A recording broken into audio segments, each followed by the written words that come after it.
Operation Tomadachi,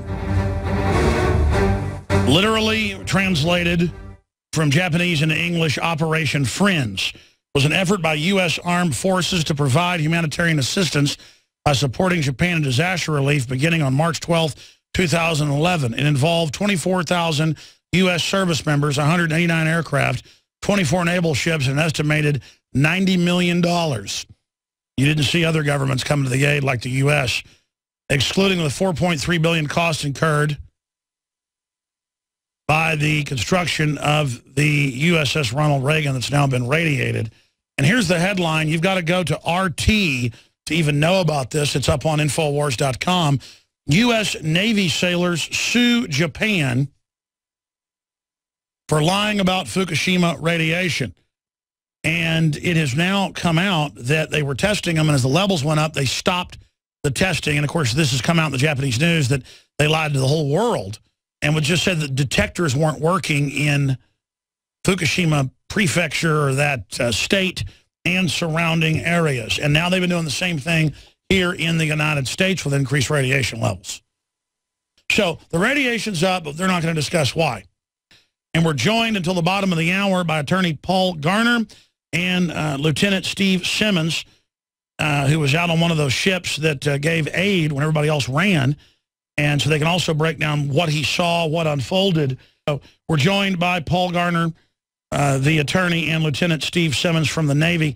Gentlemen, you've got the floor. Tell us what you witnessed when you were there, Lieutenant Simmons, and what's unfolded now and what's happened to the 71, at least 71 sailors, many of them in their 20s, reporting radiation sickness, filing suit against Tokyo Electric. Tell us what's going on. Well, first, thank you for having me on the show. You know, it's tragic, actually, of what's been going on with everybody who is now suffering. Is this Steve? Is this Steve or is this Paul? This is Steve. Okay, so this is the Navy man. Okay, go ahead, sir. Paul, this is Paul, and I'm sorry to interrupt Steve and your question, but I just want to say to you, Alex Jones, that you are a true Tomadachi to our first responders and all 70,000 participants in Operation Tomadachi. Thank you for bringing awareness to this situation to your listeners. I hope it stays on the front burner. Go on, Steve. I just want to add something. I listened to what you said before. You might want to check out a paper that was written almost a year ago, came out of Honolulu, Hawaii, University of Hawaii, Evaluation of Radiation Doses and Associated Risk from the Fukushima Nuclear Accident to Marine Biota and Human Consumers of Seafood. And this is by Nicholas Fisher, Browleen Seiler. I'll send you the link. But this is of grave concern and should be to every inhabitant. Well, exactly. I mean, that's why we've got you on, and I'm no hero doing this. You're just doing your duty as well. If they don't care about sailors, counselor, they don't care about anybody. I mean, we've got to start worrying about these reactors. Yeah, and Alex, for God's sakes, send the ambulance at least, and we'll chase after the ambulance, you know what I mean? But they didn't even send the ambulance to help these poor people, these victims, and instead, the DOD just canceled the Tomadachi registry. It'll be a year this February 1st that they decided to throw in the towel on that, claiming that it's all low dose, and I'll speak with you further about that later, but I really want you to hear from Steve, okay? Absolutely. Tell us what you witnessed, what you did in the operation trying to help the Japanese. Well, you know, everybody's job was different as far as who did what, who worked where. You know, my position while I was out there, I was actually an administrative officer for the air wing, the carrier air wing that was embarked on the Reagan for that particular deployment. So it was a scheduled deployment. We were already out on deployment, and we were actually heading to participate in an exercise, and we actually got diverted from the exercise, got diverted up north to go participate and, of course, help out the citizens of Japan following that 9.0 earthquake and tsunami that ravaged their shore. So you were there super early. How long after Fukushima reactors blew up, a few days into it, were you on site? The earthquake and tsunami hit on if I remember correctly, on the 11th of March, and if I remember right, we arrived on the 12th of March. Wow, and because the reactors didn't go right away. That is simply amazing. It went 5 hours. Forgive me for interrupting, but former Prime Minister Naoto Kan revealed to the Japanese Foreign Press Corps that the meltdown of reactor number 1 occurred 5 hours after the earthquake. He measured it from the earthquake at 2:46 p.m. local time. Yes. And the tsunami happened about 45 minutes later. But they knew that they were in a loca. They knew that they had loss of coolant. They knew that they were heading to a meltdown, and they had a meltdown 5 hours later before these first responders showed on the scene. And then it kept going on for days, and then the big Mach 3 blew up.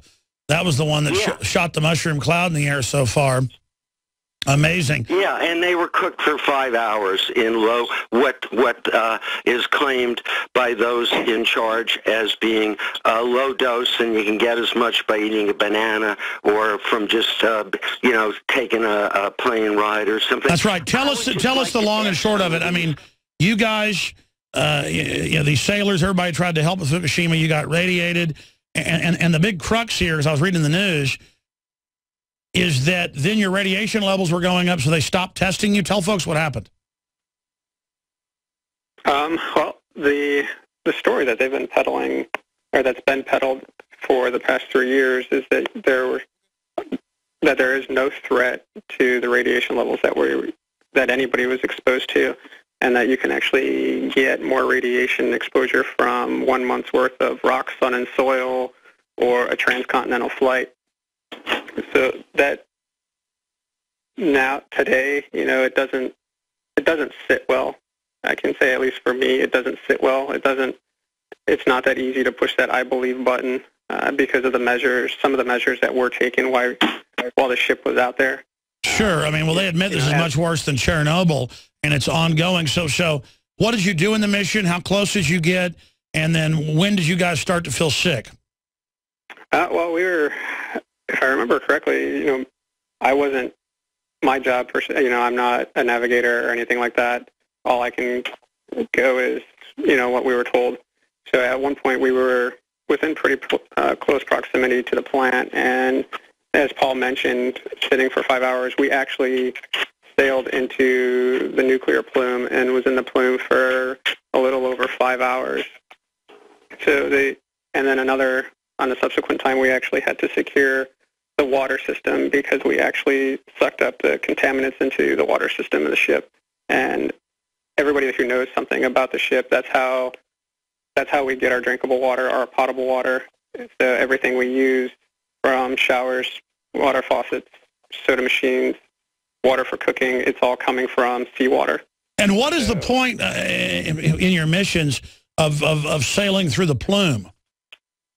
That's a very valid question.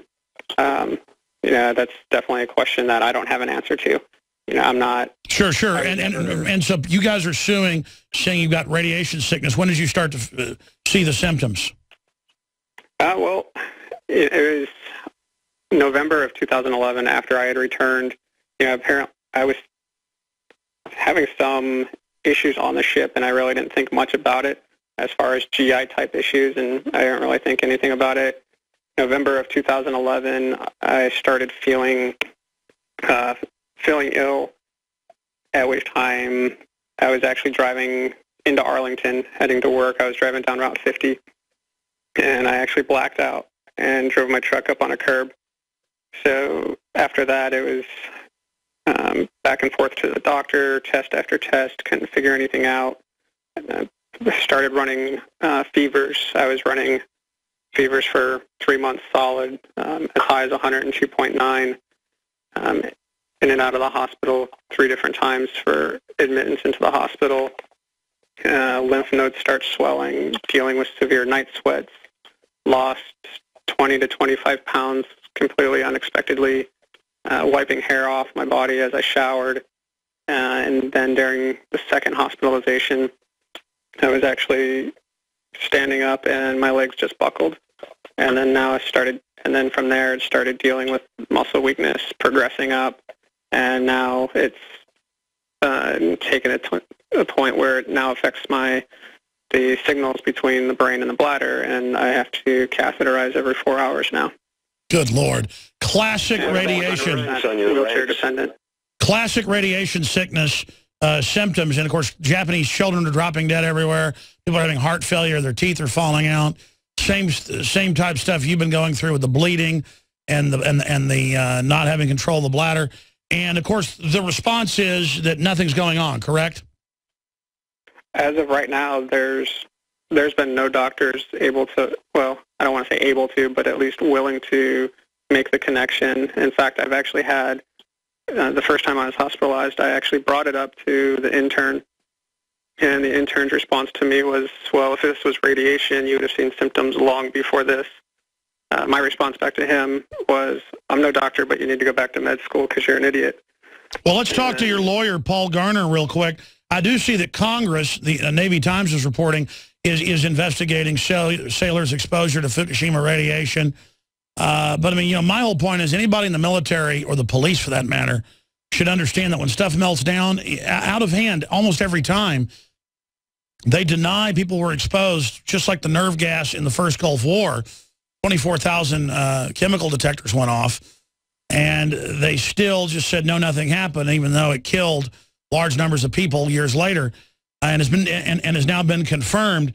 Talking to your attorney, Paul Garner, why do you think they have this attitude? I mean, clearly your client and others on the ship and ships are showing classic forms of radiation sickness. What's been the train of events the last 3 years?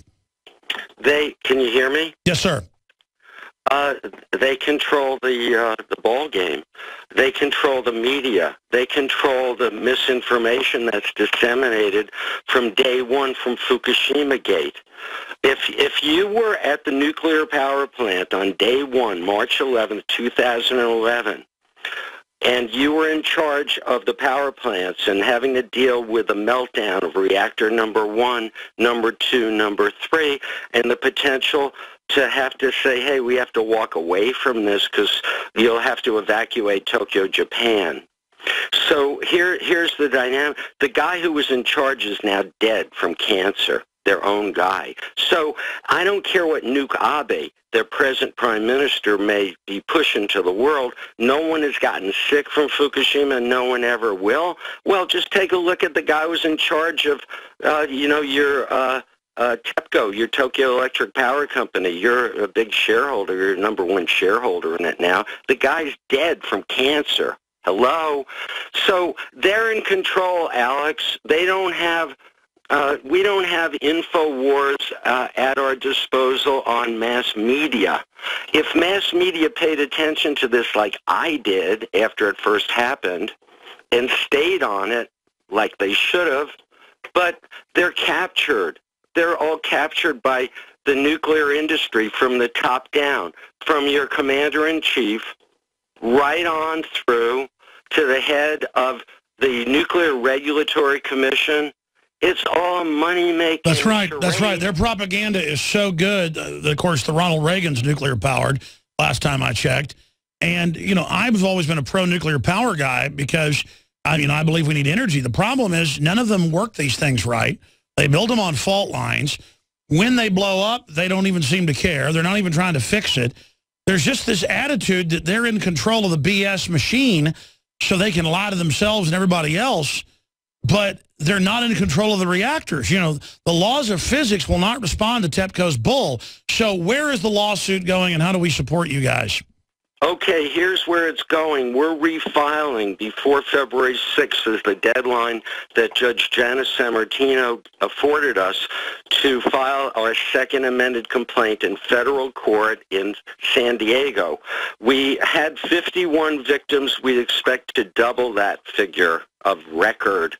And we've been contacted by probably 250 250 victims, but there were, as you mentioned at the top of the program, thousands involved in this. Now, there's a latency period, as we know, but we have filed on behalf of all John and Jane Does who participated in Operation Tomadachi to preserve their rights so that they can file a claim in the future when something arises.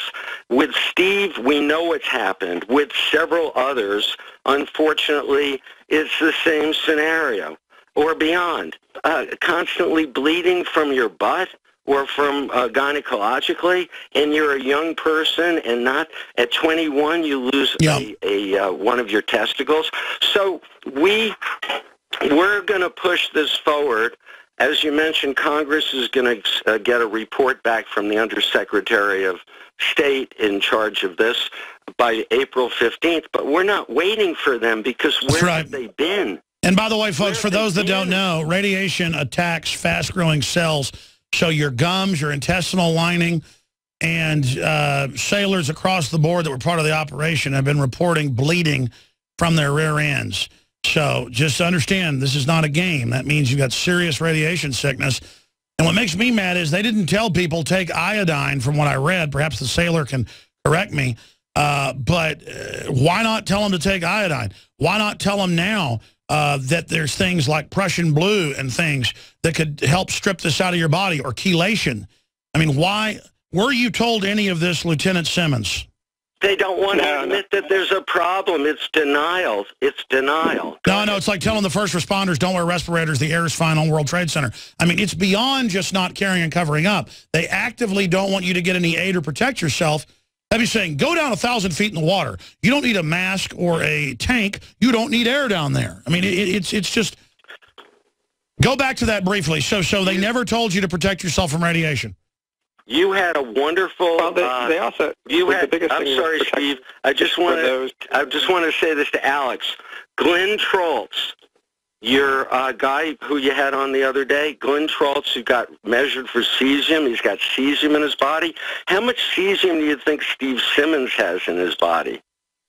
Well, you must be a listener. Yeah, we had one of our crew on who had his blood tested because he moved from California because he was sick. He had very high levels of cesium that they said was from Fukushima in the major medical report from a major medical lab in Chicago where his blood was sent. And exactly, we need to get the test of your whole crew. It's just amazing. So to be clear, Lieutenant Steve Simmons, who was on the Ronald Reagan aiding through the plume right there at Fukushima, you were miles away and responded when the tsunami hit and then came in.